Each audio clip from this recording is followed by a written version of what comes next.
we obviously don't know what the hell we're doing. And we even kicked around some ideas for a title for this thing. Okay, what you got? Untitled. Legit. That's what we came up with. Untitled. Fuck around and find out. Untitled. Ooh. The Wildcats edition. Untitled. Let's see. Mad Men in Trench Coats. I don't fucking know. I am very guilty of not hitting record yet on the video. Yeah, I noticed. Do you think I didn't realize there was a video producer? Sure. You didn't even put your makeup on today. No. No, I sure didn't. You should have, though. You should have. Let's, oh, did I get close there? That's gonna peek out. See, this is gonna be some growing pains right here. We're still getting this thing figured out. That was the pilot episode. That's what happens. Yeah. Explain what a pilot episode is for those out there that might not know. As explained to me by the movie Pulp Fiction, a pilot is a single episode of a concept of a television program, and then based on the strength of that one episode, the people who produce and buy shows decide whether or not they want to make more episodes of that show. Yes, but what do they call a quarter pounder in France? I believe that would be a Royale with cheese. Ding, ding, ding, we have a winner. Let's bring it in, WyldeFyre. Tell him what he's won. I hope it's a Royale with cheese.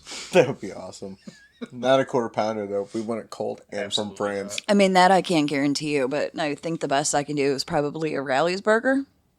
I'll tell you, as long as I get some fries with that, the Rally's fries are incredible. I want a Royale with cheese. We need to put our foot down. We need it. And, let's ship it. I don't care if it's What kind of budget does this podcast have? I don't care if it's old. I don't care if it's cold. We don't have to do it high end. We don't have to make sure it's hot when it gets here. Fair point. This isn't an Uber Eats situation. We're not trying to DoorDash this thing from France. Maybe our Canadian friends can help. I don't know, but I know that air conditioner is going to be killing it, or the heat. It's hot. It's trying to get the house hot. See, it's cold outside. It was 19 degrees today. It's unbelievably cold. It was bitter out there. It was horribly cold. And I don't even understand why we put up with it. We should write a strongly worded letter and let the state of Missouri know that they're, south of the Mason-Dixon line enough in certain areas that they should be warmer. True, but we are smack dab in the middle of everything, so we just kind of get the worst of all possible worlds.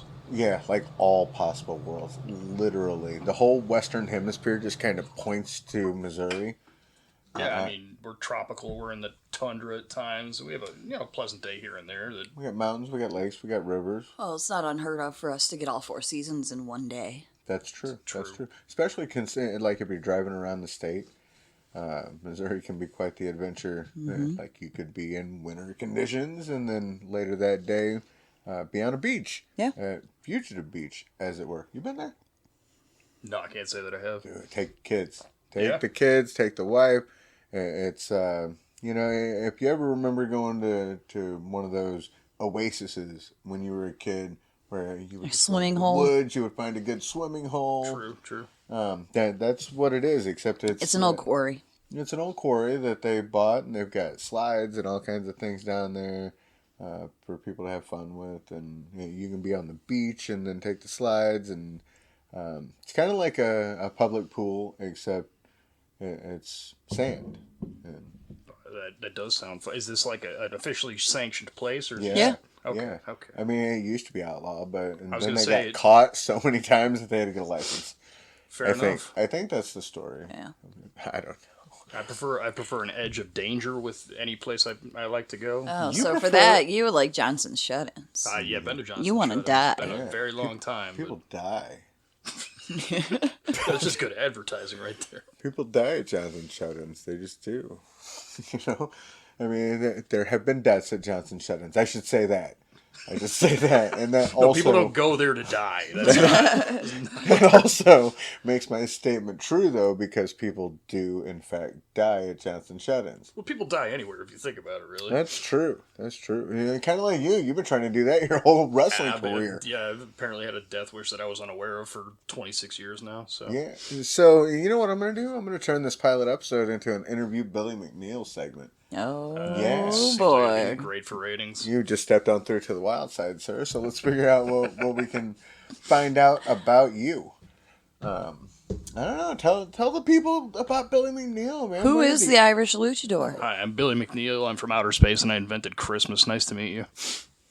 And All these are right, true that's a good stories. start. You lie to it, I'll swear by it. Everything I just said was a lie, by the way. I swear. Yeah. My real name's not Billy, and I'm not going to tell you what it is.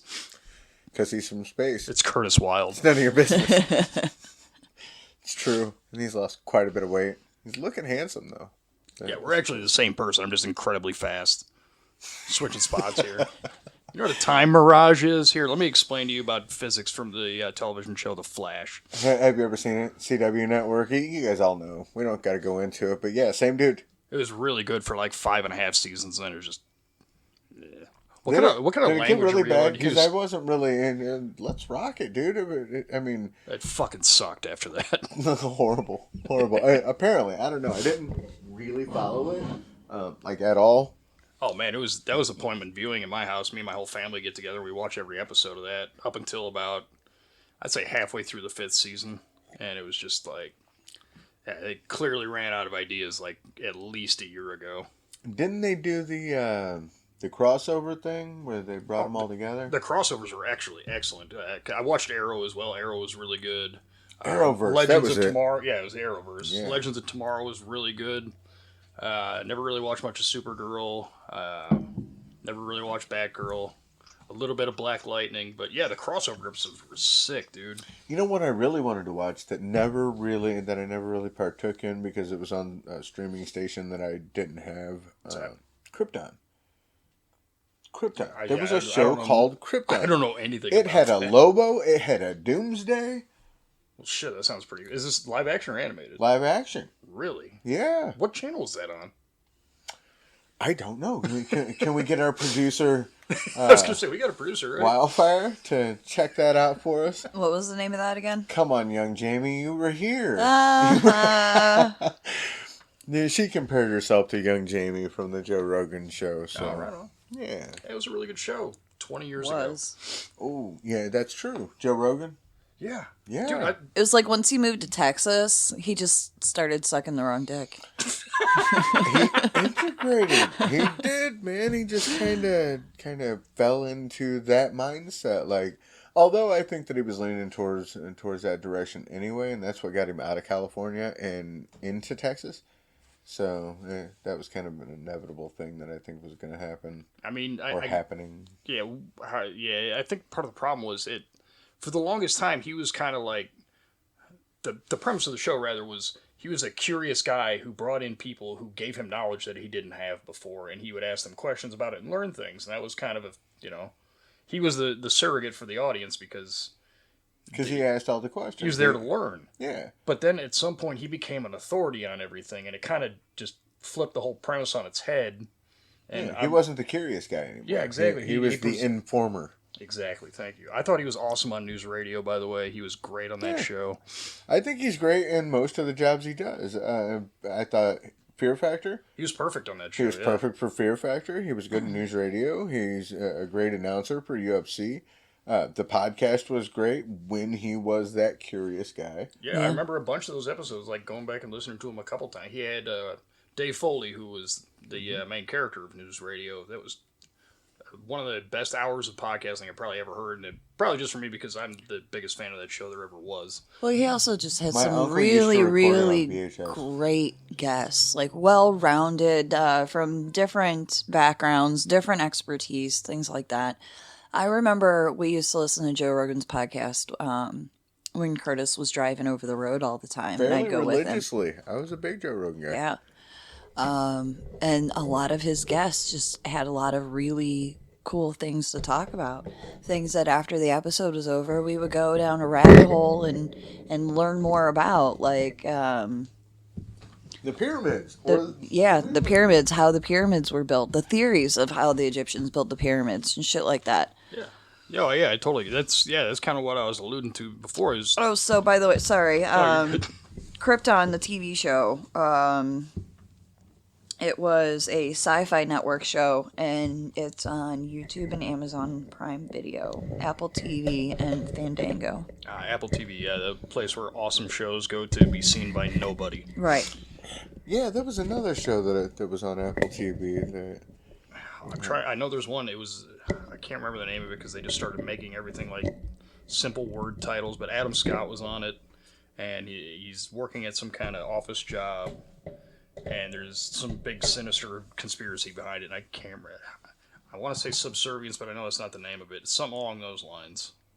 But yeah, it's apparently very good. There was a really good action flick not too long ago where they're on, I mean, completely different thing, but I'm pretty sure it was on Apple TV. They're on the gate of hell.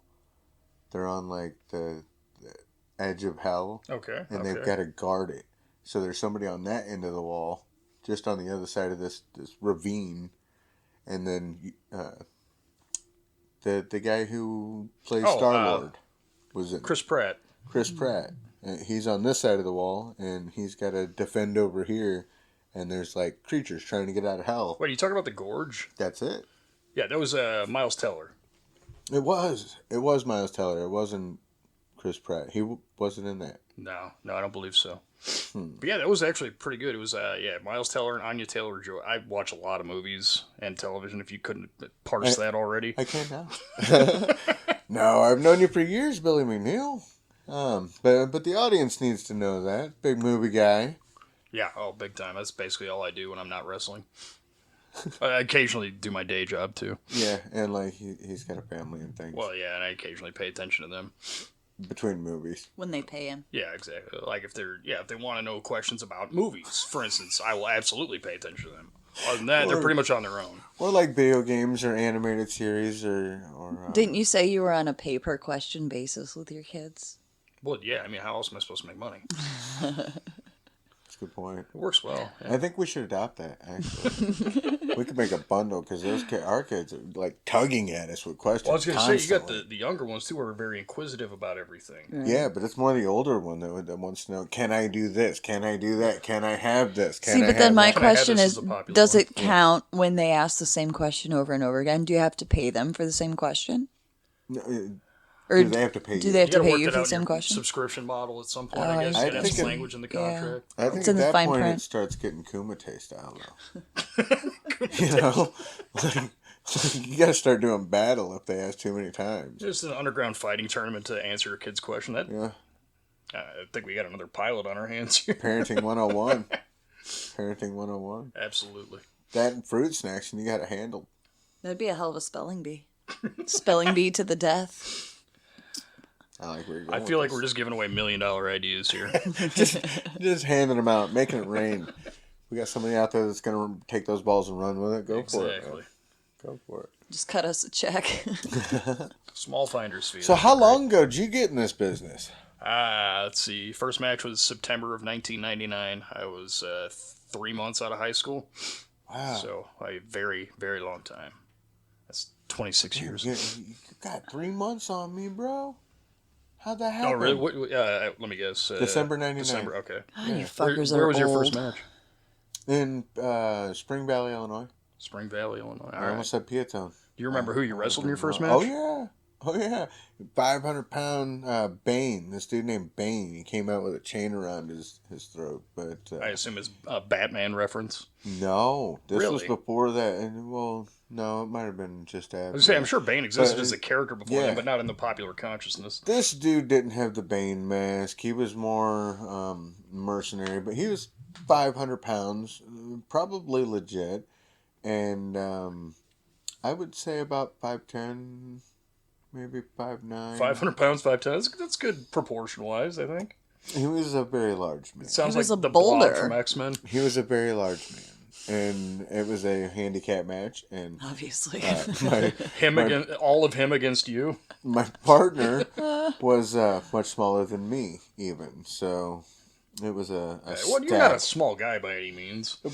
But 500 pounds... That's a pretty extreme handicap. Yeah, that's a pretty extreme handicap. So, and I was, greenhorn, fresh out of training, and I got, crushed with the other kid. The other kid didn't help. Like, I was holding my own, and then I tripped over the other guy. You know the deal. You know how that goes. Yeah, I'm very familiar. No, were you Hey, part of the hey, actual are you film? trying to say No, that you not tripped then. over me? Never Oh, mind. I've definitely tripped over you. That's true. No, I didn't. UI. I didn't join Curtis until, let's see, we met in spring of '04, and I think that fall I may have managed for him for the first time. But then I didn't really, it wasn't a regular thing until I moved here. So that would have been in 2006. Shit, I've been here for fucking almost 20 years now. Yeah. At the end of this month. This month. Yeah. On the 29th of this month is our 21 year together this time. Nice. Yeah, we were together a time before that. We broke up. Yeah, we broke up for like 8.5 months, got back together. So not that long. I mean, 8.5 months is a long time, but not 21 years ago after that. Sure, yeah. Did he use the fact that he was a pro wrestler to impress you? Oh, absolutely. Yeah. Why I wouldn't would walk around being like, pro wrestler, right? That's how I got you? Right. Yeah, no, actually, that is how we met, though. We had friends, mutual friends. I had a friend who was dating one of his friends that he knew through wrestling, and they had started taking me to shows, and I had a good time. I loved it. I love being part of the audience, but also seeing the behind the scenes and everything that goes on before a show and stuff like that. And one day they were like, "Oh, we have this friend for you. We think you guys would really get along. You have a lot of things in common. You like a lot of the same music." And I was like, "Yeah, okay, whatever." Roll my eyes. And then, but I knew who he was. Beethoven was what they were talking about. I'm into Beethoven, Bach. I would have guessed just based on looking at you. That's my thing. And then one day he popped up online and sent me a DM back in the AOL Instant Messenger days. Oh, dude, this was ICQ numbers. Yeah. Oh my god. ICQ This was numbers. when we had AIM, we had Yahoo Messenger, we had MSN Messenger, we had ICQ, we had everything. We had to get discs to be able to get online. Right. Oh my god. And it made this god-awful sound. The old AOL profiles where you filled out your interests and hometown and all that stuff, and anybody could click on it and figure out who you were. Yeah. Had any clue about online privacy. It went to message boards, and it went to chat rooms. You remember chat rooms? Yeah. We had multiple chat rooms. Chat rooms about so many things. Chat rooms were the Reddit before Reddit. I was gonna say they still kind of exist to a certain degree, just not as in real time as chat rooms used to be. Probably though, because like they have apps for that now. So like Slack, Discord, I guess is kind of Slack is like that. Yeah. The DMs and the chatbots and stuff like that we used back then, they were social media before social media. You know, you like see people, meet people, talk to people in chat rooms, and then you move it to your messengers and shit like that. You guys remember the ICQ numbers? Oh yeah. These numbers were like 26 digits long. Yeah. That was your online phone number. It was basically like an IP address, but in way more complicated fashion. Right. Yeah. And in order to connect to somebody, you had to copy and paste your ICQ address because you couldn't have just a handle like you did in other places. Think about a Bitcoin wallet and your verification number, your key. Just to be able to talk to your friends. Just to be able to talk to your friends. Yeah, I don't think that one lasted very long. That wasn't a great business. Very investment. primitive. AOL Instant Messenger finally moved up to Yahoo Instant Messenger. I think somewhere in there was a Microsoft one. MSN. Yeah, MSN. Yeah. Excite. I use that one a lot. Excite. Oh my god. I've done that probably 30 years, man. I remember all that stuff, man. But that's how we met. We started talking because she was 3.5 hours away. Yeah. Roughly. Right, yeah. How'd you meet your wife? We were working together at Quiznos when I was in college. Oh, so you guys were eating good.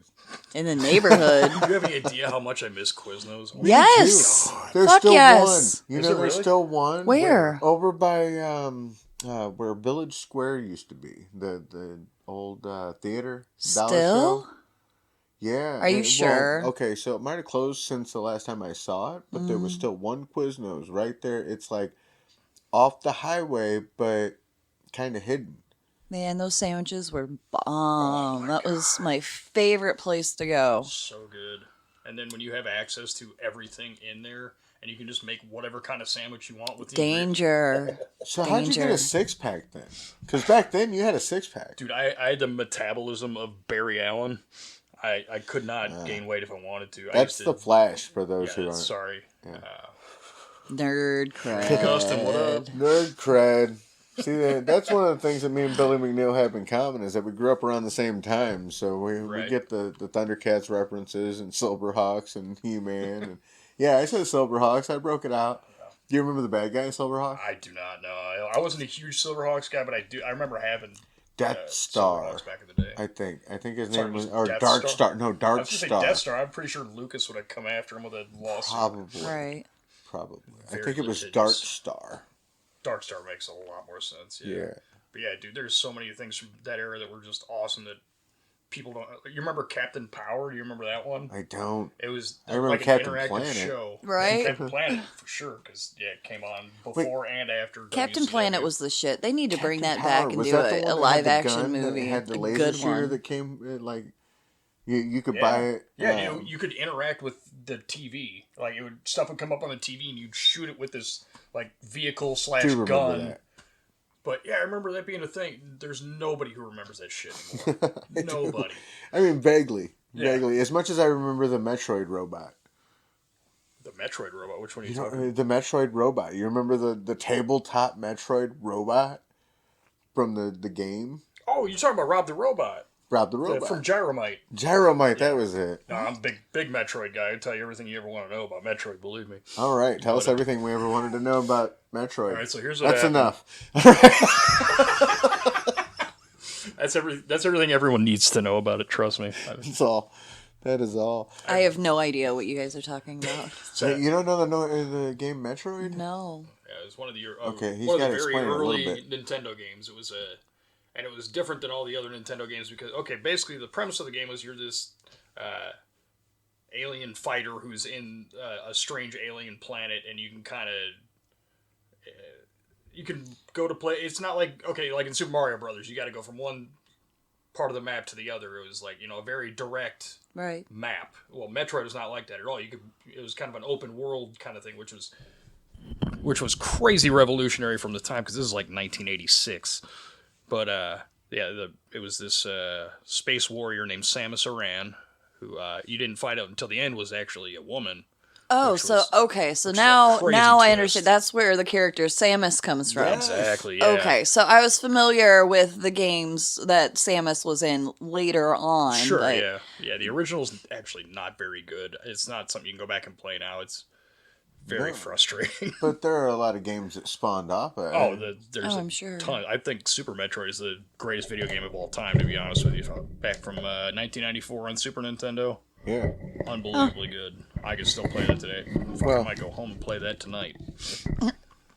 I try to run through it like once a year. It takes me like an hour and a half. Yeah, but you said greatest game of all time, dude. Oh, yeah, and no you're starting doubt. to step on Super Mario Brothers and Super Mario Brothers 3. Oh, don't get me wrong. Those are up there. Yeah. but- up there. Yeah. Up there. We're going to have to thumb wrestle. Super Metroid, Legend of Zelda, Link to the Past. Yeah, not too hard to tell when I was a teenager. Super Mario Land, Mario Brothers 3. God, I don't even know what else I'd throw on there. Because The original Zelda. the original Zelda is absolutely up there. That was another incredible game at the time, just because you didn't have a point A to point B kind of map. It was, you can kind of go everywhere, and you got to find these different things to access different areas, and that was way more thinking that most video games at the time expected of anybody. See, I'm sure I watched people play that, but I didn't have video game systems growing up, so Gotcha. what I was exposed to from other people was the limit of my my video game experience for a lot of years.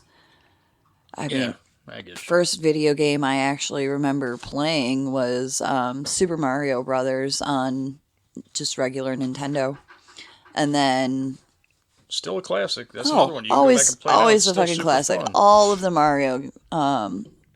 the Mario games, obviously. But then once Nintendo He 60, drank it. He drank it. You told me he wouldn't drink it.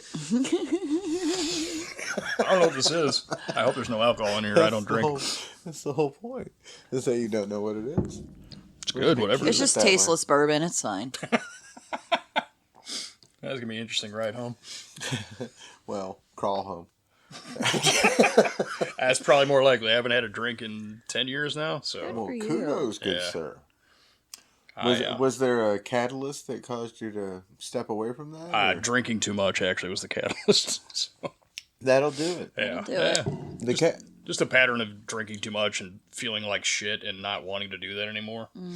Yeah. The catalyst for me was watching a bunch of other people drink so much. I was a bouncer. Oh, sure. I was going to say, I'm sure you've seen plenty of that. Yeah. So under your watching travels. other people get really stupid and uncontrolled, and given that I'm a bit of a control freak when it comes to my personal, I think that watching that shit was a huge turnoff for me. Oh, I totally understand. Yeah. I think that my phone just vibrated. Did you hear it? I did not. There was a bzzz. It might come across on the thing. I don't know. I'm calling it out. Just if you're watching, if you're listening, that's what happened. I don't know. I have the hearing ability of, I don't know, what's something that doesn't hear well? A fish? Do fish not hear well? No, I don't know. It's kind of I assume they went by vibration in the water, but... So that would mean that they would hear really well, because they could probably make out the shapes like Daredevil. Are they hearing or are they feeling, though? Ooh, that's a good one. That's a good question. Yeah, we're getting into the tough questions here, We're ladies and getting into gentlemen. nuances. Now we got to figure out the meaning of life. I mean, if we're going to get into the tough questions, we're going to go all... Oh, that's pretty easy. I mean, How do you know that it's easy? We're all of one consciousness, independent, but, collective. We're, Come on, Bill Hicks this shit, bro. Life is a dream, and we're in the imagination of ourselves. Here's Tom with the weather. Ayo. Bam! Nailed it. I was getting there. It's been a while. Bill Hicks, that's a guy that doesn't get enough Today a man on acid discovered. flowers these days. Everybody throws love to... Carlin.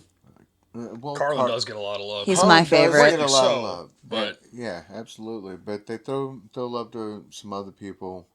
Ralphie May. there's a name I haven't heard in a while. Yeah, but He was funny gets as a lot shit, of love. Yeah, he was. Cedric the Entertainer. Who's currently on a game show with Mr. Beast. So Then it was what the the other fuck one. is this It world? was the other one. Bernie Mac. Bernie Mac, yeah. I was the about one to say Steve Harvey, but yeah, Bernie died Mac was way way too soon. funnier. Died way too soon. John Leguizamo was always one that I appreciated. There's another name, again, haven't heard in a while. He's actually like a pretty competent actor for... He's a great especially actor. For somebody who's just a I hesitate to say just a comedian, but he was primarily a comedian for a long time. No, he's got a pretty wide range as far as his acting ability goes, from what I've seen. He was awesome in Summer of Sam. There's a movie I saw in the theaters with 3 other people on opening night. But, yeah, he was great in that movie. I don't know why he didn't get more dramatic roles. Anywho. He would go all in, too. He's one of those guys that would just give himself to the part. He'd scream, he'd bleed, he'd cry, he'd fucking get covered in his own sweat to get that part, or to get that point across. Great range of emotion. Yeah. Sign of a good actor. Yeah. And you don't have to like the movie, but Romeo and Juliet, dude, he Baz gave, Luhrmann's he Romeo gave and his Juliet? everything. Yeah, he did. As I'm trying to remember the name of the character he played. One of the Capulets, I think. Yeah. Wasn't he also in... Hold on, I'm looking something up here really quick. I loved him in Land of the Dead. George Romero. Oh, yeah. George A. Romero. Big Romero fan here. I thought personally, I think the 2004 Dawn of the Dead remake was written by James Gunn, by the way. A little trivia for you guys there. Really? I love that movie. That's so awesome. Good. I do too. The Running Zombies. Yeah. Yeah, I love that. Well, one. that and 28 Days Later came out within like 6 months of each other, and they both had the running zombies. Although, I don't know if I'd really call them zombies in 28 Days Later, but... No, they're infected. We're splitting hairs at this point, yeah. No, they're infected, and they don't just eat you, they beat you to death. Yeah, I haven't seen the new one yet, and I don't know if they explore any more of what they were, whether or not it was curable or anything like that. I started to watch it. It really just seems like people are making their way through an evolved zombie wasteland. I got you. Okay, yeah. I mean, I've got it on my phone. I downloaded it by completely legal means, and I will watch it eventually. Yeah, as well you should. Disclaimer. Especially if you like the first I like two. how you slid that in there, Bill. And I the keep my first bases one covered was legally. one of my favorites too. One of my favorite zombie movies. Oh my god, the movie's amazing. or zombie-esque movies. Yeah. In the Dawn of the Dead, I just always liked the concept of a zombie movie with people surviving in a mall. Because Yeah, I oh, always that's thought to myself, that's probably what I would do. you Like got that would be everything you my need. that would be my first thought. Absolutely. You know, It's secure. You've got supplies like crazy, depending on the mall. everybody else is going to the police station. They're going to the army bases. They're trying to find places like that. I think a Walmart, Costco, Absolutely. Yeah, that's a good one. Yeah, or a mall. If you can't get in the middle of nowhere, Yeah, I mean, I'm more of a Sam's Club guy personally, but yeah, Oh, yeah. I agree completely. Well, no, actually, I'm more of a Costco guy, except Costco doesn't have as many options, and they don't have as many places to get the cheap gas. But they do have the chicken bake at the cafe there. Uh-huh.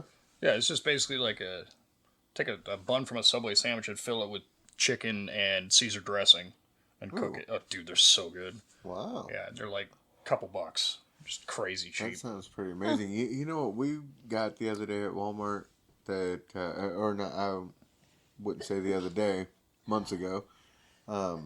These little, Oh, excuse me. they're like tots, but they're filled with egg. And there's Really? another one that's filled with cheese, right? Those are not the ones at Walmart. The ones at Walmart tots. are the potato and cheese, and then they have the maple brown sugar sweet potato ones. What? But 3 of them come in a Yeah. box. They're like $2.50 or something like that. Oh, they And did they're have like that they big. did have the egg bite ones. Those were the breakfast ones. You just Yeah. got to get there early enough in the day because they I don't gotcha. replenish them throughout the day like they do the potato kegs. That's what they're called, potato kegs. Those sound That's bomb as it. hell. I might have to find. Honestly, like if you don't go into Walmart for anything else, which I wouldn't blame you, those are worth it. I have to. I've got one very close to my house. It's Right. the neighborhood market ones. It's Oh, not okay. a real Walmart. It's a grocery store, but That's not too bad. yeah, it's 252 feet from my house. Everybody needs food. Here, let me dox myself real quick, and here's my social security number while I'm at it. Just so you know, and his bank account is 08. Oh shit! routing number. Don't actually do that. Yeah, don't ever do that. I've got nothing. Steal whatever you want. I've had 2 cards stolen, or card Compromised. numbers compromised. I'll in get the the last, the like, 3 identity years. theft. Yeah, that's gotten so. Dude, I had probably 2 of those in the span of about 3 months. And thankfully, you got the bank protection now, where they'll, hey, did you mean to spend $500 at Saks Fifth Avenue in Boise, Idaho? And I'm like, Nope. not so much. Dude, Yeah, our bank is really good about that, but sometimes they're too good. We've run into that where they shut down our account based on something that we were purchasing sure, yeah. just because it was a strange amount or because we were in another state. We had Right. that happen. Got our bank account shut down over a holiday weekend because we had spent money in another state. That was fun. Yeah. Yeah, I bet. Yeah, that was an interesting trip home. Yeah, they do have a tendency to do that, though, and it's like, hey, we know you don't got money like that. What the fuck are you doing spending $300? No. It shut you down to protect you from yourself. At like 4:30 on a Friday. Right. I've gotten a few of those, yeah. And then there was one time we figure were shit out in for Vegas, Monday. so we got a phone call. You guys spent, $12.97 at such and such a place in Las Vegas, Nevada. Yes, actually we did. If that was a thief, they're not doing a very good job. Yeah, You gotta run that bill terrible. up. Terrible. But Terrible job. yeah, apparently you're supposed to like call and let them know when you're going out of state or anything like that. This is news to me. But say. I think you're just taking it a little too far when your bank is starting to act like a parent. fair enough. I mean, they have protected me from literally thousands of dollars worth of damage, but at the same time, Definitely. yeah, there's a middle ground there. Yeah, absolutely. So that's very parent-like, though. It is. Yeah. So maybe they should. So set a speaking of curfew and politics, just let here's them what I have think at about that. No, I'm just kidding. Yeah, let's just go ahead and nosedive this whole thing right now. it. Absolutely. As we're known for. So. No, dude, we're very good at taking it right up to the edge where we're about to get at the very least in slight trouble, at the very most fired immediately. Yeah. Take it right up to that line. You could have just stopped at the "we're very good" portion and then left it there. Dot. You didn't Alright, have to we'll fix it in kamikaze post. yourself. Yeah. There's no need to give our inside ball away. No, I think we're We're great at the Poking the bear. Poking a little. yeah, a little bit of that. Nothing wrong with that. See, but then everybody looks at me like, why don't you stop them? Why don't you control them? And they don't, like, there's literally nothing I can do. I tug on the leash, like, nothing. The thing is, I just have to let them go. We can't even control. And then when they fuck up, I just got to look at them like, see, I told you. I hope you learned your lesson. Maybe next time. We can't control this either because we don't know what we're going to do until we're doing it. Yeah, pretty much. I know. And I think you and I are very kindred spirits in the fact of, like, if I see a good, like, opportunity to do a bit or be funny or something Just like that. let it fly. I don't care about the consequences at that point. I'm jumping right on that fucking grenade. You got to. I mean, that's how we wound up with Life is too short. the tape confetti. So for those who didn't see it, we did a promo on SICW TV a few months back, and at the end of the promo, Billy McNeil shouted a thing that had become a catchphrase at that time, "Never gonna die," except he had taken the time to learn it in French and said it in French and then threw confetti at the camera. Made no sense in context whatsoever. None. But Nobody knew it was going to happen. None. Wasn't stopping me. Couldn't stop. We just, before the show, we just see him cutting up bits and pieces of colorful tape. And for people who have never spent time in the SICW locker room, shit like this is actually not super uncommon. No, it's actually Like, pretty common. It's a very random place. Like, everybody's just kind of Delightfully so. doing their own thing. And, you just never know what... It's an experience. It's a unique experience, right? So we just didn't think anything of it, talking, whatever, bullshitting before the show. And then we go out there for the promo. They do the promo, and all of a sudden Billy starts shouting in French, and a cloud of colorful tape confetti goes flying at the camera. Yeah. And I was reasonably certain I was going to get bitched at for that, too. How do you not laugh? I couldn't hold it in. What you didn't see was him walking around most of the day mumbling to himself in French. I didn't know what he was saying. I didn't know what he was That's saying. the only way you learn, by repetition. No, that's what I thought he was doing. I thought that he had found a Rosetta Stone program. He was just trying to get the French down. But that does, that was a point I wanted to bring up at some point, is that the SICW locker room, I think if the show was just what goes on in the locker room, it'd probably be just as entertaining, if not more so, than the actual shows. Dude. Oh, man, yeah. I mentioned a reality series years ago. That would be Yeah, and that's the thing. I don't know how nobody's done that yet. Just because there's been, like, movies and shows about pro wrestling, but nobody ever does, like, the backstage stuff. Yeah. I think you could have a good show without any wrestling whatsoever. Just the nuances around it. I'm gonna get Chrissy's take on this, and then I'm gonna say how we could do it, because SICW is the only place it could. Go ahead. Yeah, no, I agree. I think that it would have to be done in a way that still protects the business. Sure. Right? Yeah, I think it could be done. It's possible, and I think it would be entirely entertaining. That show is on Netflix, Wrestlers, about OVW, show, right? Yeah. So they did a really good job of that, except a lot of it was focused on the production and the shows themselves. Sure. And if we switched that and we did the behind the scenes and focused more on, how everybody in the locker room is just regular, everyday people that get together and do this extraordinary thing for the sake of entertaining a crowd, it's pretty fucking compelling. Yeah, and there's so many people in that locker room, too, that are worlds more entertaining just as human beings than they are as wrestlers. And that's not to say that they're not entertaining as wrestlers, because they all are, but there's so many, like, diverse and dude, back in the day, one of our referees was a, like, 9th degree black belt in ninjutsu. Right, yeah. Our former referee, yeah. Talking about Jay, right? Oh, yeah, Jay King, shout out. Most dangerous man in the locker room wasn't even a wrestler. He was a referee. I was going to say, there can't be two of those, right? No. And he's awesome. He got married in a samurai, full-on samurai armor, and his wife was in a kimono. That's amazing. Yeah. And he still got the armor in a glass case in his house. Yeah. You walk into his house, you take a right, he's got a couple houses now, but you take a right, and there it was. A couple houses that he took by force, I assume? No, well, yeah, wouldn't that be the story?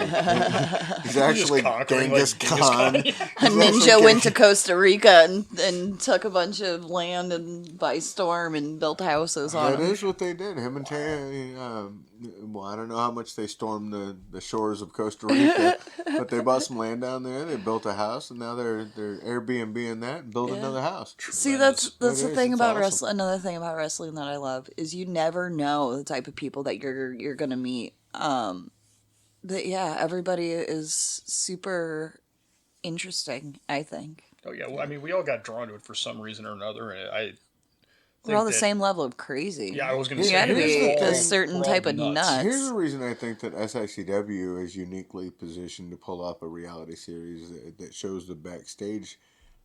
It's because in a lot of venues, the heroes and the villains come out of separate areas. We don't- there's that level of separation. that we you don't see interact, everywhere, man. Like you may see what was the Mickey Rourke wrestler movie? Angel The Eyes. Wrestler. The Wrestler. Yeah. Angel Eyes. Jesus. Harley Davidson and the Marlboro Man. Nice pull.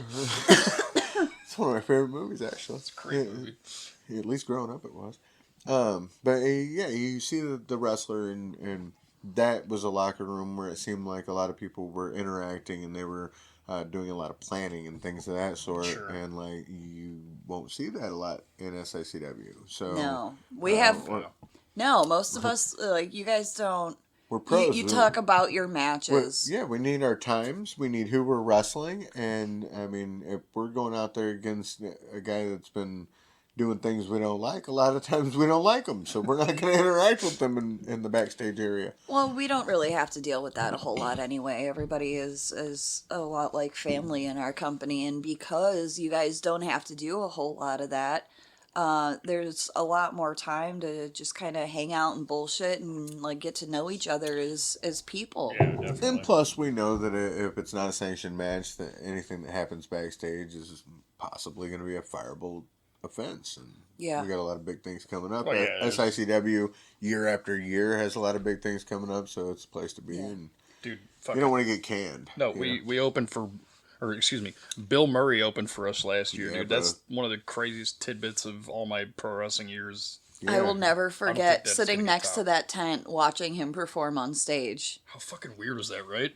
It was super cool though. You know what bothered in the me? best And he though, was is that and he was wearing a Cubs hat or something like that, wasn't he? Yeah, Cubs hat and I couldn't get the yeah. whole locker room together to do the stripes routine with the rifles. I was trying. He would have had us thrown out immediately. I was trying. I think he would have been amused. He I'd like to wanted think to so. stick around for the show, but he had to. They had another gig. Like they were on a time frame.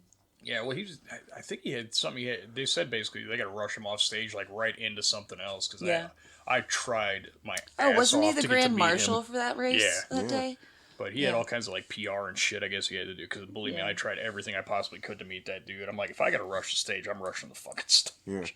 Well, I mean, we were, 20 yards from him. Yeah. Yeah.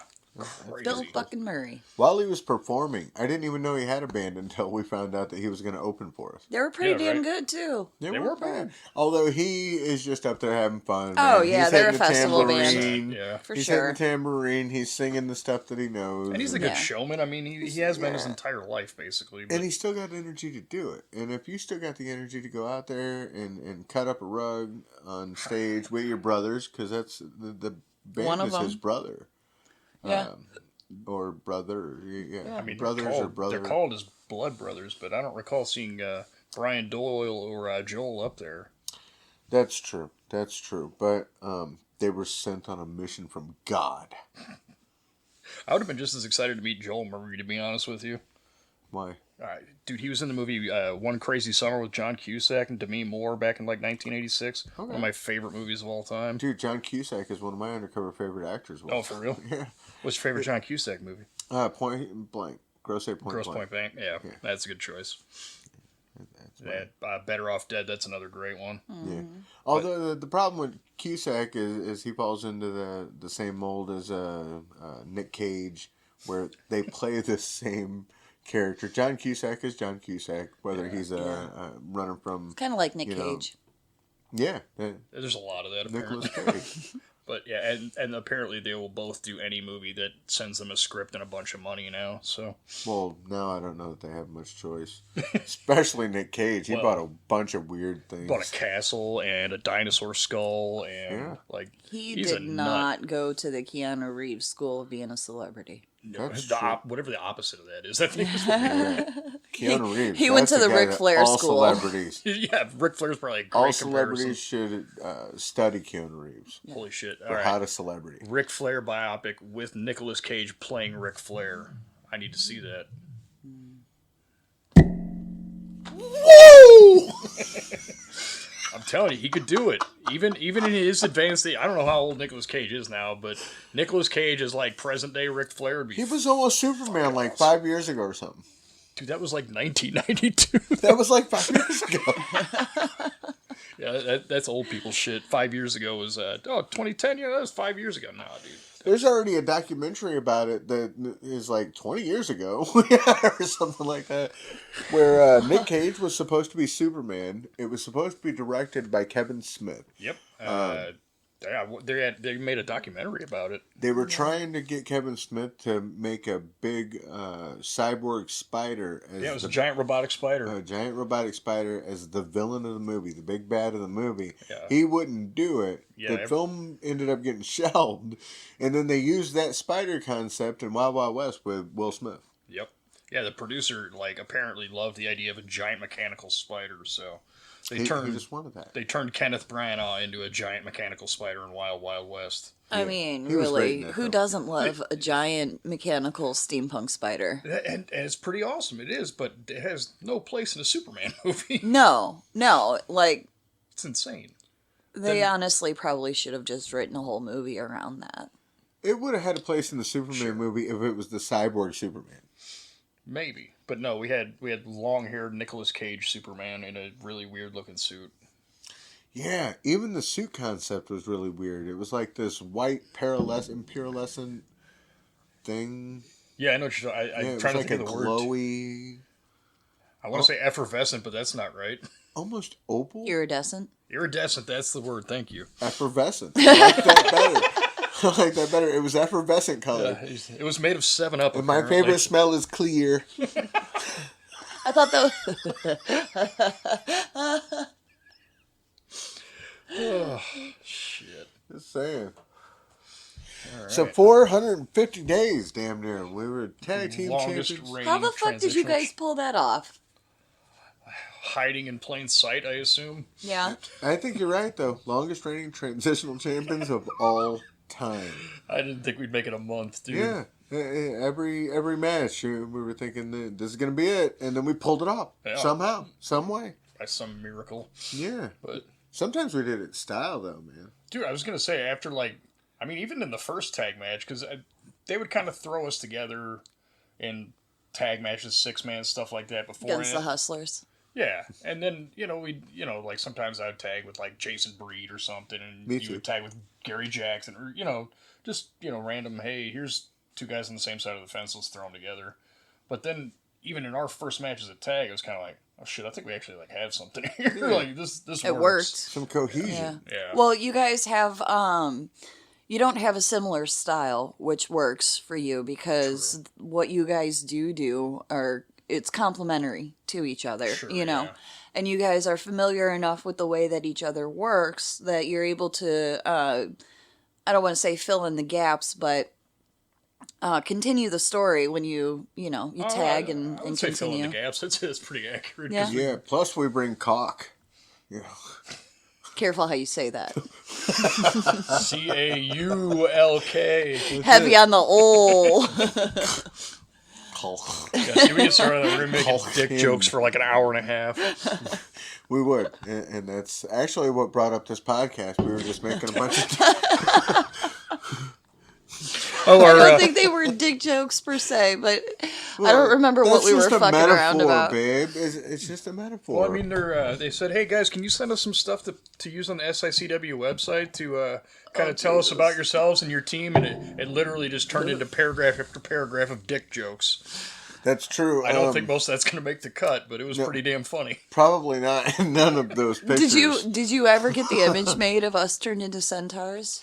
No, it was working on it though. Oh, and you just ruined it. I'm sorry. Oh, you just ruined it. Fuck. Spoiler alert. Okay, so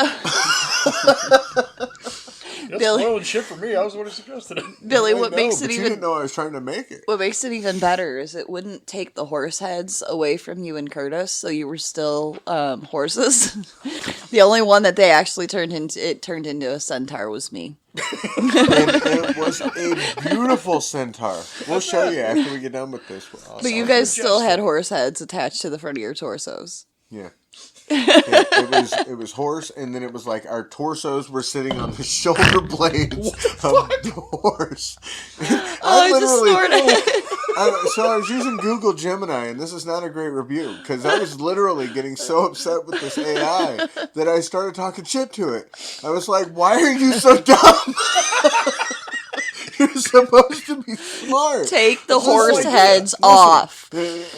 Define what a centaur is, and I made it define its own centaur. I was like, all right, now make the humans into that, and it still wouldn't do it. I was like, why are you failing so miserably? It's not What a difficult is your You problem? didn't invent the concept of centaurs either. I can understand if it was like, hey, this crazy thing I came up with. Yeah. AI being confused about that, sure, but this is a long-held tradition of a thing. That's the other thing. It wouldn't even autocorrect centaurs. Like when I spelled it wrong, it would try to put centers. This is centaur erasure, and I won't stand for it. We need to get on it on Google. I mean, they're a massive player. But if we all come together against Google and let them know that they need to not autocorrect centaurs to centers. Right? That's what we're angry about. Or centuries. Or centuries. Yeah, centuries was one of them. Yeah. What? I like Century. Like SENTRY? No, it's Century in the Marvel movie in Thunderbolts. Oh, I just watched it like 2 weeks ago. Did you like Century? Yeah, I didn't know much about the character before that, but that was actually pretty sweet. The dual nature of Sentry and the Void. Yeah. Pretty fucking sweet. Yeah, that's what made that character more interesting than some of the other superpower characters. Well, the thing with so many Marvel movies is going in like you already know who like a lot of the characters are and what they do and their whole deal, and you got to watch them set up this character that you already know about. It's like, come on, just let's get to it. But that's what I like about Fantastic Four is that we didn't have to deal with the setup. Still haven't seen that one. It was like the first 3 minutes. After the last Fantastic Four, my faith in humanity has been shattered. You should see the new one, but walk into it with an open mind, pretending that you have never seen any of the other Fantastic Four movies, and this is your first introduction to the Fantastic Four of the Marvel Cinematic Universe. They really were bad. I think you're asking a lot of somebody like Billy. I liked the first Fantastic Four. Great at forgetting things. The first. Just take another bump, Billy. You'll be fine. Right He will out. not be fine. He will not. Another drop kick to the head. It's all good. We never actually had a tag team name. It was always I'm pretty sure they Curtis didn't want us Wylde to. and Billy McNeil.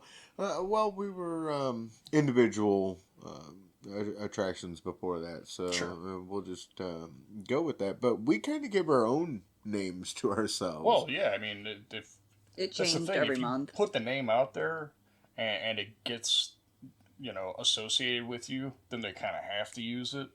So you kind of just steamroll that shit in there. and we did sometimes that it with a works. few names. We did that with a few names. Yeah, we had... FAFO. Fuck around and find out. Yeah. Yeah. Now That's what remind that stands for? Holy shit. remind our audience which one was fuck around and which one of you was find out. Gee, I don't know that anybody can figure that one out. I think we should leave a question mark. Yeah. As a matter of fact, I might even put that up on the screen. Like a poll. Big question mark. Yeah. Who Like a was Mario which? style question mark in the block. You should also have people vote on what they think your name should be. All right. I mean, we could do that. Another option. Name for the was, tag team or the- name for the podcast? The Unusual Suspects was. Well, I think the podcast should be called Untitled because, I mean, after 450 days, we don't have the titles. Oh, yeah. Shit, that's a Yeah, little see? double entendre. I love that. All Double right, all right. entendre. We did it, dude. Yeah, what else? Oh, the name that I came up with just to mess with the booker. What do you guys want to be called? Can you call us the American Yum Yum Clown Machine? They did not like that one. No, he was Did not a fan. like that at That was- all. That did down. not go over very well. Very hard. Yeah. And we'll call that the front office. championship committee. He surprisingly didn't like Titsalicious either. Yeah, but you shouldn't have pitched at 3 a.m. in a strip club. Oh, I thought that was the perfect place. Right? Good point. You should try that next time. You just got to get it in writing. It didn't happen the first time. If you can get them to agree with that and get it in writing, golden. I feel like we're forgetting something. We had other... Even if we put it on a dollar bill, like if we got them to put it on a dollar. If it's in writing, doesn't matter what it's written on. The fact that it's written is the important thing. I feel like we're forgetting one. What else? The Wildcats. In our own minds. The Wildcats. Wildcats, yeah. I forgot it. That was Did we have a early Z? on. You don't remember the shirt that you got? You bought a shirt specifically for it, Billy. Yes. The Cosmic Cat shirt. That's when I knew that we were a team. And like before that, we were just two singles wrestlers put together to do tag team matches. When you got the Wildcat shirt, it was magic. That's when I knew. Yep. I can't find that shirt, by the way. I lost it almost immediately. We can never team again. I've got another shirt. I bet somebody jacked it. It's a cat with a eye patch on with the crossbones. Nice. Sweet. Yes. I wish I'd thought it up myself because I would merchandise that, but... That's one ball that we really missed. We never got any shirts printed up. Dude, I've been wrestling for 26 years. I've had one shirt ever. Huh. I've come up with 1,000, but I don't know I that was I talking myself out of say it. this out loud, but that's where the money's at, bro. Oh, I know. That's where the money's at. Because these fans, you don't even realize it, but they do want memorabilia for the local guys. They want the shirts and they want your merch and they want to interact. They want the 8x10s and all the fun stuff that we bring to the wrestling shows. Like we gotta keep reordering things. True. Yeah, but again, this is mostly my fault because it's a budget thing. All this stuff, it's a budget thing. Once you get the first round, that'll pay for the other rounds, but you got to keep that money rolling. You got to keep it separate. You got to keep it separate, and you got to keep plugging in, rolling it over into the next thing. That's right. Talk to me later. I got a couple shirt ideas. Okay. I've had a few. Most of them are really out there. I have to tone myself down most of the time at wrestling, which is the opposite of a lot of You don't say. People wouldn't find me believable as a human being if I act like I do in everyday life. I think the people would be shocked to find that out. That Irish Luchador, Billy McNeil, that they get at SICW wrestling shows is a toned down version. Oh, I'm a menace. Ask my wife. Trust me, she's been dealing with it for 20 years now. You should see him in a mall. And this is that depends on if he's wearing his wheelies or not. Billy McNeil, will still let me do that. This is no kidding around. Billy McNeil still wears the rolly shoes. Wheelies. Yeah, Heelys. I got Beavis and Butthead Heelys from 2004 that my son got me for Father's Day 2 years ago. They're awesome. I love them. I would wear them everywhere if I could. Unfortunately, most places still frown upon that. So... it's usually and he still wears them. It's just SICW venues where I can skate around, and I use it to burn off nervous energy before the show. There's been a few times that I've been tempted to just put a cape on you and watch you go. Man, that would be like a little wind-up toy. If you've got a spare one, I'd be happy to use it. I do. I have spare capes. We have a few. Yeah. But, okay, yes. I got two Batmans, I know. Mm-hmm. I got... we have a Wonder Woman. Set, huh? Okay. I mean... How many capes do you own? We're kind of freaky, bro. I'm just kidding. They're my sons. But... they're my sons. I think we got most of them at Six Flags. Yeah. Oh, speaking of, did you guys hear? I don't know if it was... neck? No, it was a butterscotch. Oh, okay. That'd have been funny, though. Mm-hmm. I don't know if it's all of them or just select ones, but I know the St. Louis one is... Six Flags has been sold to a entertainment company out of Orlando, Florida. That always bodes well. I assume it's some kind of venture capitalist thing. Maybe. No, it's a theme park company. Oh, is it? I'll take it if they keep it how it is. And no, then they need to make it. shows. They need to make it better because Six Flags has gone down so bad over the years. It's not at all what it used to be. Yeah, I haven't been there. If they can improve it, and if they make it, when I was young. Oh, I'm sure. Yeah, but if this company takes over and turns it into something that's a little more like Universal or Busch Gardens even. Yeah, I guess when you put the it's a little more like what it's supposed to be. At like Busch Gardens or Universal, yeah, Six Flags kind of falls short, but They would have to expand it if they were going to do something like that. Honestly, the only thing, because I was never allowed to go to Six Flags when I was a kid, so the only one that I've ever actually been to is the one here in St. Louis. But I'd say just since, since I've lived here, going there, just seemed to change a whole lot. So I was really excited to read that. I hope that they do something good with it. Well, I mean, a lot of this stuff has been the same forever. So I'll stay optimistic and hope that they do something good with it. I would like to see more shows there. Remember, that was one of the big things of Six Flags is that you would see the Miss Kitty show, and you would see, shows out in the open where it was gunfights and it was knights in shining armor. Oh yeah, and they have like the stunt shows and that kind of stuff. Yeah. What happened to all that? I think it's just they moved to Branson. Insurance claims. But yeah, that too. I feel like that's like a product of a bygone era too. Yeah. The live stunt shows. They still have them at certain places. I think the Universal and I want to say Florida does like a Waterworld stunt show, which is hilarious considering what a bomb that movie was. But I'm pretty sure I'm a product of a bygone era. Kind of all are at this point. Sure.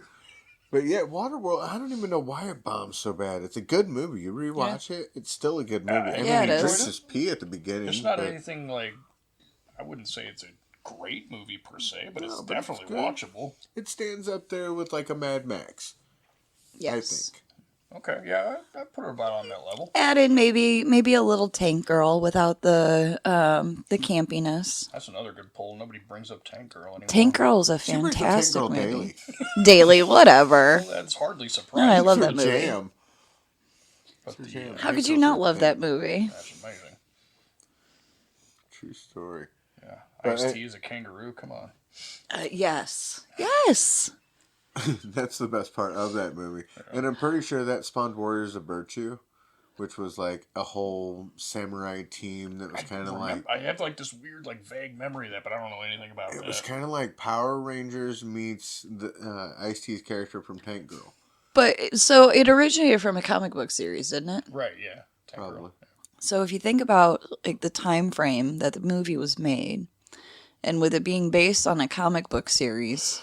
They probably didn't have a huge budget for it. Like, that movie was really well made. All practical effects, too. It was. And the story was well told. Right. Exactly. And they picked a perfect star for it. That shit pulled Petty, it out. Yeah. Yeah. Absolutely. I don't know who else you could have picked to do that. Both of them did a fantastic job. Like, the two female leads. Ice-T was in some weird movies. You guys remember Johnny Mnemonic? Yes. I do. Johnny Mnemonic is on... I think it was on Netflix not too long ago. Yeah. It was on one of the streamers. Another one I've acquired through legal means and is currently on my phone. Yeah. Yeah. With Ice-T communicating with a telepathic dolphin. Right. It's as good as it sounds. It is pretty great. And it's an awesome pinball machine, too. Ice Cube's got some good movies. One Ghost of Mars. Yeah. Ghost of Mars. John Carpenter. Oh, yeah. That was a great flick. But, yeah, that one got shit on unjustly forever. Forever. And that was a really good movie. It's another one that I'll go back and watch anytime. Yeah, I'd say probably once a year, maybe around like Halloween time, just if I'm looking for something along those lines. I think people are turned off by the villain of that movie because it's not the typical, what you would expect for a space movie. Yeah, and Carpenter's name comes with a lot of expectations. Right. Oh, yeah, he's always been really good about that. Favorite Carpenter movie? Not even a choice, They Live. Ooh. Ah. Yeah. Oh, man, I don't even know. I'd have to see a list of them. I'm not great with directors and who did what. I'm going with They Live, but Vampires ranks up there, too. Vampires is good. Absolutely. Okay. They Live, Big Trouble in Little China, Escape from New York. I mean, yeah. Dude, how just those three together is like a legendary fucking career. He could have stopped right there. That would have been good. Yeah. And he didn't even have to try. He defined a genre and just doing shit his way. Yep. Pretty much. And he's like, just throw Kurt Russell in it. Whatever. It'll be good. And he was right. But when he couldn't get Kurt Russell, he got Roddy Piper. I was going to say, I always wonder what it would be like if They Live was Kurt Russell instead of Roddy Piper, because it seems like that's probably what Carpenter would have done. Yeah. Now you got me wondering what Big Trouble in Little China would have been like with Roddy Piper. Amazing. Amazing.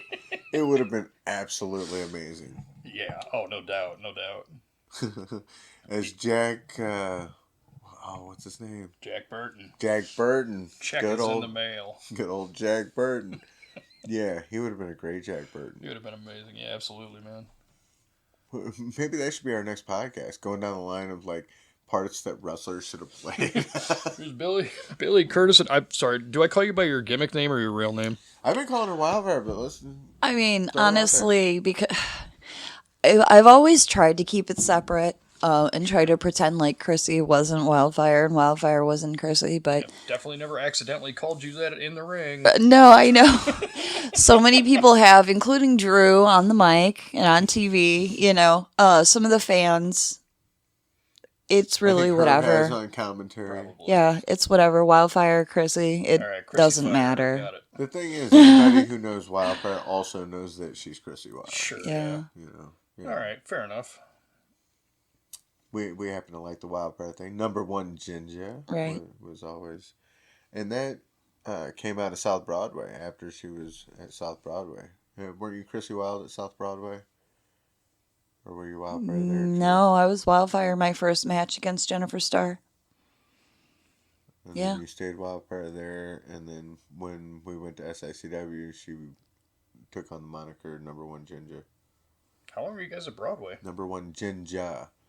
Well, About 2 years. She had a run there, and then I had a run there after I healed from my foot. Yeah, so really it was probably about a year, honestly. Okay. Just a little bit longer than I trained. She was so her run was about a year. Yeah. In the training aspect of it, and then, Okay. Who'd you train with down there? So, ironically enough, at the time, there wasn't a specific trainer per se, especially for us women. There was only 3 of us. So it was kind of, we worked with and learned from whoever was willing to show up and work with us. Curtis was in a boot at the time. He had broken his foot during a match, but was still, jumping in and out of the ring and showing us stuff. So he is one that I credit with my training. Also, Sean Vincent. Okay. And Gary Jackson. Of course. The omnipresent Gary Jackson. Yeah. He will now outlive us ask all. her who Gary she started. Jackson will outlive us all. Ask her who was training when she started, because Who was training when you started? A couple familiar faces at SICW. Let's see. The Professionals. Oh, okay. Bobby D. Nice. Brandon Espinoza. All right. Who else? Well, and the girls. Yeah, oh, no, But I that was trained a lot with of Jennifer. people that continued on. Yeah, I after. trained with Jennifer Starr and Christy Summers back in the day. Oh, okay, yeah. Yeah. A lot of familiar names there, some of which I haven't seen in a very long time. Yeah, I know. But it is kind of strange that she was training at the same time, at the same place as Bobby D and Brandon Espinoza. I know, right? Yeah. Crazy. Yeah, 20 years ago. Yeah. It was like literally just a couple of years after Randy Orton left and went to OVW. Oh, okay. Yeah, he wasn't at Broadway for a terribly long time. No, he was at Broadway for a short period of time before he went to the military. Yeah, he was, from what I understand, he was way more like just in training as opposed to like involved in anything down there. Yeah. 'Cause, Ryan He would Ash, just I don't know go if you guys down there know him. to bump around and stuff like that. Yeah. But, yeah, Ryan Ash trained with him a lot back in the day, apparently. But he credits Ron Powers with a lot of his training too. Oh, okay. I'll tell you, the Orton family has been a blessing to SICW, but one of the things that I'm missing the boat on is I have an open invitation from Cowboy Bob Orton to learn cribbage from him. Yeah. And How in God's name did you land on that? went to Vegas a couple times. Ah, okay, gotcha. Yeah. Hung out with Bob. Yeah. Got friendly. We're Cauliflower Alley Club type shit. Yeah. That too, but we're cool in general. Bob's the guy that everybody wants to play in cribbage and nobody wants to play in 'Cause cribbage. he'll destroy you. Yeah. I'll get to that in just a second, but I actually know Bob from when he was a state guy, way back in the day. Dude, I still got my state license from like 2004 or something with his signature on it. I'm like, yeah, I'm holding on to this forever. Yeah, he was the state guy, and I was coming down and doing shows in Missouri for NWA Missouri. Okay, yeah. Wow. Shit, I remember NWA Missouri. Those were the days, man. He was the state, Shane something or other. Shane Summers. Yeah, that was it. My memory's pretty good for somebody who's spent the last 25 years getting hit in the head. And he gets dumped on it a lot. All right. Just right on the Usually dome. on my own suggestion. Yeah, and he wrestles too. Yeah, and sometimes I do it in public in front of an audience. That's right. That's the rolly shoes for you.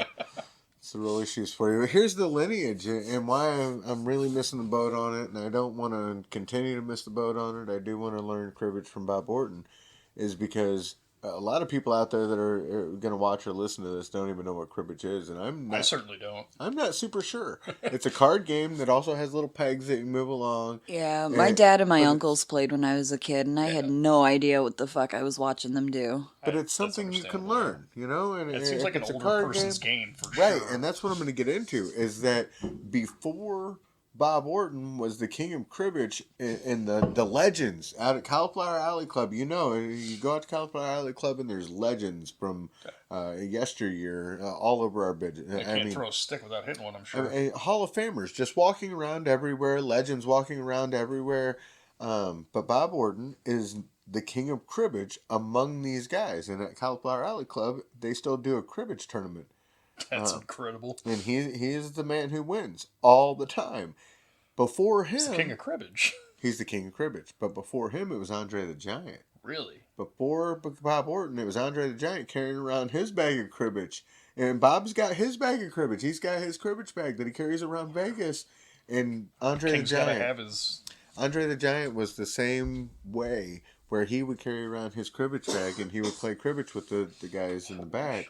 And he was the king of cribbage. So it went from Andre the Giant to Cowboy Bob Orton. Sure. And I have an open invitation to go over to Cowboy Bob Orton's house and learn cribbage. Be the apprentice, be the one who passes it along to the next generation. Which is weird, because I'm not going to be a Cowboy Bob Orton or an Andre the Giant. You don't have to beat them, you just have to succeed them. I have to succeed them and be the king of cribbage. Exactly. Maybe. We'll see. He's offered to bestow upon you the crown of cribbage. It's up to you to take it. It is amazing, and it is something that I don't want to miss the boat on. You know, Yeah. Should you? Because like, who's going to teach there's the a next lineage. generation? There's a lineage involved with it. Yeah, a few years ago we used to see. I was serious. We used to see Bob at the gym all the time in the mornings. Oh, really? Yeah, and What the fuck's he doing at the gym? He's king of cribbage. He He's doesn't need to be working being out. Cowboy Bob Orton, bro. dude, yeah, he's a beast. He walks in, he starts his workout, and he just goes, man. But it was always crazy to me to see all these people walking around and not even noticing who was sitting there in the middle of the gym doing his Did he have reps. his cowboy hat and his cast on? No, but and even though, Bob's a legend, it's been a long time since he's wrestled, so like we're kind of out of that generation. There's still a lot of people who have at least heard the name, and I always wondered to myself and kind of chuckled to myself, like, how many of these people have heard the name, know exactly who he is, and would go apeshit if they knew that that's who that was, and have absolutely no clue. He still looks the same, though. That's I the know. crazy part. He's looked like that since, like, 1982. Right? I'm going to tell you a story, and I guess because I'm telling you a story, I'm going to tell the people listening and watching. So we were in the gym. I thought you were going to tell this story. We were in the gym, and we were hanging out with Bob Orton a little bit, working out alongside We would him. always go say hi and Sure, chit-chat and, And usually work out near, like he would be Yeah. on the machine right there. I'd be on the machine, a couple machines down, Just go up and ask him, like, questions like, hey, what did Jimmy Snuka smell like? Exactly. That's what I would do. Run up to him and be like, so did Roddy Piper really punch you in the nose in the hotel? I heard the story. No, I'm kidding. There was no story. I don't know. just making that up as we go. Sure, there wasn't. But I've actually heard some crazy stories about Bob Orton, not from Bob Orton, but I won't go into that. This is one that I was there for, but Bob Orton's still fairly protective over his workout equipment at the gym. Really? Oh, yeah. Yeah, you don't want to get on a Bob Orton machine if he's using it. Doesn't like you working in, huh? No. I mean, if he's got his water bottle there, if he's got his towel sitting there, that's taken. His. That's taken. I'd let him have it. I'd say, absolutely, sir. Yeah. Go right ahead. And if you don't, he will verbally let you know you have to let him have it. I wouldn't argue with him. Well, they don't. They don't. Rightly so. Bob, He's still a very large man. Yes, he still is. asserts his dominance at the gym, bro. He's how old now? And he calls his shots. Got to be in his 70s, I would assume. Yeah. He's a man's man. Yeah. He's a man's man still, and that's legit. Well, the crazy thing is, like, okay, back in the day, and I'm not belittling or talking shit or anything, he wasn't like a big jacked up muscle dude. He wasn't like Paul Orndorff or anything. No, but he's still very was a big dude. large and imposing. Big dude, and yeah. he was in shape. He still looks like that. Yeah. But he's the type of guy that can walk over and say, "Hey, that's my machine. Get up." And then you do. He has a very commanding voice. And that's the type of dude that he still is at this time. And it's kind of a cool thing to see because you don't have the John Waynes anymore. You don't have that. That's a good comparison, actually. Yeah, you don't. They're not walking around, but they're still Cowboy Bob Orton. He's still out there walking around. He's still Randy Orton's dad. Randy Orton. Still going to call him Cowboy Bob every time I see him or interact with him in any slight way. What's wild is my kids call him Uncle Bob. Yeah, that's legit. That's pretty sweet. Yeah, it is. I don't think my kids know who Bob Orton is. You know what I love even like almost even more than that though? No, we had to bring him to the shows, so you were there. What I love almost more than that is that Haku calls Griffin his little buddy. Aww. And every time Griffin sees him, he gets really excited. Me too, buddy. I'm like, he's 4, and he gets excited over Haku. How fucking cool is that? He's a big teddy bear of a man who could kill like 100 people in a row without breaking a sweat. Right, with his bare hands. And then hold a baby. Yeah. Yeah. All in the same breath. The first time that he walked into an SICW locker room, I had Griffin. He was, about a month 5 and a half? weeks old, 5 weeks old? Yeah. It was the night of his first show. And it was one of the first, like, probably the third time that we ever worked at what's now our normal venue. Sure. Yeah, so we were in the big locker room. Yep.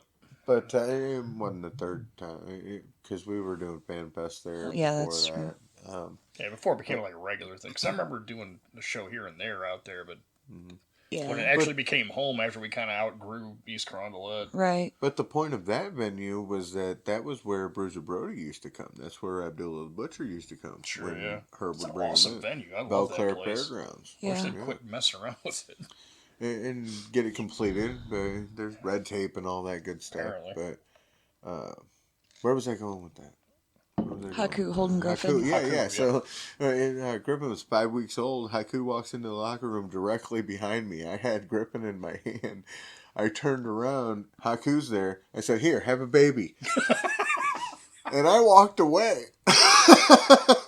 You're its legal guardian now, dude. I don't know what to tell you. I was getting ready on the other side of the locker room, and I turn around and I see him holding Griffin, and I looked at the professionals who were standing next to me. I'm like, "Is that Haku holding my son?" And they were like, "Yeah, sure is." I said, "Somebody please get that fucking picture." Absolutely.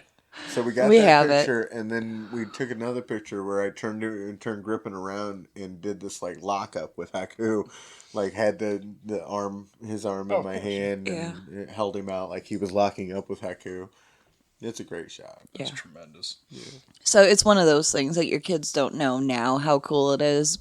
And when they're older, they may not be able to appreciate it as much as we do, but shit, that's like... Maybe not, but I mean, he's one of those guys that, like, 20 years from now, you're going to be able to, like, go on YouTube and be like, "Hey, what was this Haku guy about?" And there's going to be every fucking wrestler you've ever heard of telling stories about what a badass that dude was. Yeah, legit. So Absolutely. I don't think his legend's in any kind of jeopardy. No, not at all. But Not at all. You know what? The Haku school of de-escalation can come in very handy in certain situations. Like if you're bouncing a drunk out of a bar, for instance. Yeah. You could walk up and whisper in his ear, "Listen, I don't need to fight you. I'll tear your eye out and put it in a glass jar next to my bed so I remember you. And then he walks out on his own. De-escalation is key. Patrick Swayze taught me that. Exactly right. And they always thought I'd be bigger. Roadhouse. It's absolutely true. I was the smallest bouncer dude, much like our locker room. Sure. Yeah. Yeah. I was always the smallest dude. Yeah, we're not we're on the lower side of the size there even now when we've got more and smaller guys coming in. Thank God for that because I'm tired of getting thrown around. The Volatile thing paid off though, because I mean, I legitimately didn't have that long of a fuse, so a lot of times it'd be the bouncers having to keep the person who was getting extracted away from me. Well, I mean, that's let's put it this way. They That's- invented, so the security guards, they all had radios, and they would have codes for different levels of events, sure. right? So this code meant this thing, and this code meant that thing, or whatever. Mine was code fuck. They invented a code called That's Code tag. Fuck, which basically meant somebody needs to get out here now because Curtis might actually kill somebody. Legit. Congratulations. That's legit.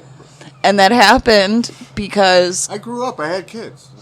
Curtis would come in. We worked together. I'm not that way anymore. And Curtis would come in on nights that I was working after he would DJ weddings from time to time. Sure, yeah. And he would come into the bar after he would DJ. So he'd come in his suit and his coat and stuff, have a Tuxedo, beer. let's call And, it what it is. yeah, he'd have his tuxedo and his tie on and everything. Sometimes like a cummerbund or something, like a vest or whatever. Anyway, so he would come in and drink. And everybody knew him because he worked there.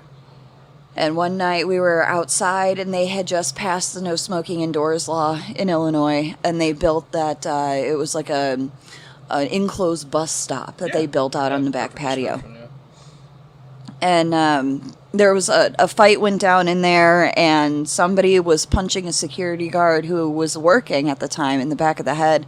And Curtis just grabbed a hold of both of the guys that were fighting to get him away from his security guard and picked them both up and popped his hips, went backwards and landed them both on the German suplex them both on the bench behind him and actually busted the bench. He was lucky he didn't break the window, but he broke the bench. And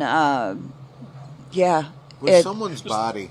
Yeah. Just throwing backdrop drivers like your doctor. All I hear, I'm behind the bar, and all I hear over the radio is smoke deck code fuck, and everybody went running. And then somebody comes running in the bar and goes, Chrissi, I think Curtis just killed somebody. Cool. Always a lovely thing That was to a hear. perfect Saturday night. Now we're going to be in court for the next 5 years. Thanks, Kurt. That's what she's thinking. He's going to have to defend a reckless endangerment charge or something. Yeah. I mean, honestly, we could Self-defense are good. write a book just from our experiences of working in a nightclub together. Oh, I'd imagine. I actually thought about it. When I saw Waiting, I was like, Wild Country needs to happen. Like the movie about that bouncer life with the waitresses and the bartenders and the owners and the regulars and all that craziness that ensued. Was it In Cahoots first or Wild Country? It was In I Cahoots don't remember first. the order. Yeah. Okay. But it was it had other names Before and was that, it other was bars. something else. It was Panama Jacks before then. It was Wild Country. It was 25,000 square feet, 1,800 capacity. Yeah. There's probably a lot of people that have no idea, have never heard of it. On a or typical don't remember. Friday No, or it was a Saturday, we had massive about nightclub. 20 or 25 bouncers. That place was an institution back in the day. Massive institution. I remember Yeah. They were on TV. They had I remember like line dancing 12 until o'clock 9. at night on Channel 5 or whatever it was. But we would realize get, it was like- line dancing 9 to 11 or something. Yeah, we would That's get what national acts coming in and performing. Like we had major country music superstars go through there. We got to meet some country music stars that, even though we're not huge country music fans, like that we grew up listening to. That was, that the whole 4 years that we spent working there was a crazy ass experience. I could rush you through the Billy Ray Cyrus story. I was personal security one day for Billy Ray Cyrus at Wild Country, and the whole night, I was like crowd control for people coming up and him getting on and doing autographs and stuff. Yeah. And the whole night, I was trying to get our regulars to go up to him and say, "Hey, aren't you Miley's dad?" How'd that work out? And nobody would do it. Nobody wanted would to do do it. But it. I had just seen his movie. I don't remember what channel it was on, but it's him and Billy Volatile, fishermen, and they. He's a hot shot fisherman, you know, the big one. It's called Hot Rod. He's called Hot Rod Johnson. And he's got all the sponsorships and that. And he's against the mom and pop fisherman who's trying to save his fishing business. I can picture the whole thing in my head already. Yeah. Exactly. And it's, well, you know, it's the Sunday night movie type thing back in the day. That's out of my wheelhouse. I can tell you about sci-fi movies that 3 people on Earth have ever seen. Yeah, no, this is a 2000s era like tongue-in-cheek comedy. Not too long before like then. Yeah. And so as I'm walking him to the bus, he goes to get on his bus, and as he does, he turns around to shake my hand, and I was like, I just want to shake the hand of Mr. Hot Rod Johnson. And he started popping for me. He's like, oh, man, you've seen the movie. He comes down off of the bus. He's shaking my hand. Is there anything I can do for you, man? You want me to sign anything? You want me to take an autograph or take a picture with you? Blah, blah, blah. Should have brought it up earlier, man. I said, there's one thing that you could do that we probably are not going to be able to do. You could walk in here and you could meet my girlfriend, fiance, wife. Whatever I was at the time. You were at the time. We weren't married yet, I know that. And he stopped and he's like, man, you just walked me out of there. You know that I can't walk back in there. I'll never get out. It's like, I know, bro. You're right. Yeah. You're right. I'll tell her you said hi. That was the extent of it. Yeah. So he got on his bus and off he went. Billy Ray fucking Cyrus. Yeah, and we would have random, like Jody Messina came in there. It was a random, I don't want to say B-level, but they had seen their heyday. The largest crowd that I ever saw working in that place, though, was probably a tie, actually, between the two Tracys. Tracy Lawrence and Tracy Byrd. We had each of them at one point, and Tracy Morgan. that place was fucking We wouldn't packed. have had enough room for Tracy Morgan. Absolutely. No, absolutely not. Yeah, but both the Tracys packed the place. Yeah, they did. It was a good time. Yeah. It was... Wild Country was one of those times that we look back on with a certain amount of reverence and respect, and we enjoyed it. Holy shit, we can't believe we lived through that. Dead. Yeah. If we Oh, kept for real. doing it, we would not be here Just today. because of the schedule that we had to keep. And the way that we were living our life. Yeah. You don't stay up till 6 o'clock in the morning and keep going and going. It's a You lifestyle. don't get that wisdom until later in life and realize, hey, that probably wasn't the greatest idea. Yeah, and we were doing it 4 nights a week, Yeah. every week. Although, honestly, if we were making that kind of money now at our age, we'd be a lot smarter about it. That's for fucking sure. Absolutely. Because a lot of that money we would take to the strip club or the bar, Pops. Sure, yeah. Yeah. Because once you get off at 3 a.m. and then you clean, it's 4 a.m. You got There's no way you're going home and crashing right you away. got Denny's, the strip club, or Pops Yeah. in the St. Louis area. Sure. That's what you Right. got. True. So we got well known in a lot of those places. And when you work in a nightclub, you don't have a chance to go out and party and hang out with your friends or do anything fun like that. So when that's the only chance that you get, you take it. Even, if it means getting in trouble from your boss the next day because you took everyone out the night before and nobody wants to show up to work. And maybe next time we'll try to tell some more stories about how that integrated into wrestling from time to time without naming names. Because we still know some. That's the tough part. We still know some of these guys, but they're also guys who are on TV every week. Sure, Yeah. yeah. Oh, I guarantee that probably true of all of us. Who got some stories that absolutely cannot be told in any kind of public forum, but So we're gonna great. Or have to be told in a very careful manner Exactly, yeah. to not dox protect the people. innocent. Yeah, absolutely. So we're gonna use alternative names probably if we tell any stories like that to protect the innocent. And all of that's going to happen in a completely legal way, and Billy McNeil's going to download it and put it on his phone. in a completely legal way. Something's got to keep me entertained at my day job. All right. Well, look, you guys can shoot us with messages. You guys can throw out some name ideas of what we're going to call this thing. We didn't even know what this was going to be. We probably still don't. Not really. We just kind of sat down and started talking. And if you've been watching, if you've been listening, you still don't. So as of right now, we're going to call it... surprise! As of right now, we're going to call it Untitled. I'm Curtis Wylde. This is Billy McNeil. Right over there is WyldeFyre, Chrissi Wylde. ChrissiFyre. That's going to be her new All name. right. And we appreciate you guys watching or listening, however you're intaking this particular episode. We appreciate you guys. And until next time, this has been Untitled. Stay wild.